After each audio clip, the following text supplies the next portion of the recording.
ஹalleluya. Price Lord. எல்லாரும் நல்லா இருக்கிறீங்களா? இப்ப இந்த புது வருஷத்திற்குள்ளாக பிரவேசிக்கும்படிக்கு ஆயத்தப்பட்டிருப்பீங்க. இந்த கடைசி நாட்கள்ல முடிஞ்சா ஒரு நாள் உபவாசம் பண்ணி இந்த ஆண்டு முழுவதிலும் கர்த்தர் நம்மை நடத்தினதற்காக ஆண்டவருக்கு நன்றி சொல்லுங்க. இல்ல ஒருவேளை மட்டும் உபவாசம் பண்ணி ஆண்டவருக்கு நன்றி சொல்லுங்க. சரிங்களா? இந்த 2025 எப்படி இருக்க போகுது, என்ன தீர்க்க தரிசனம் சொல்ல போறாங்கன்னு கிடையாது.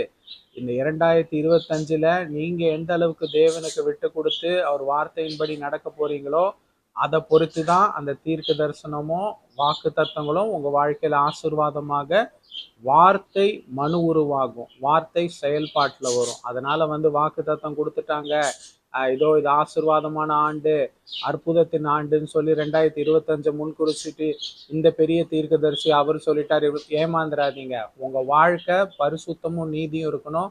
அப்பதான் உங்களுக்கு ஆசீர்வாதம் வரும், வாக்கு தத்தம்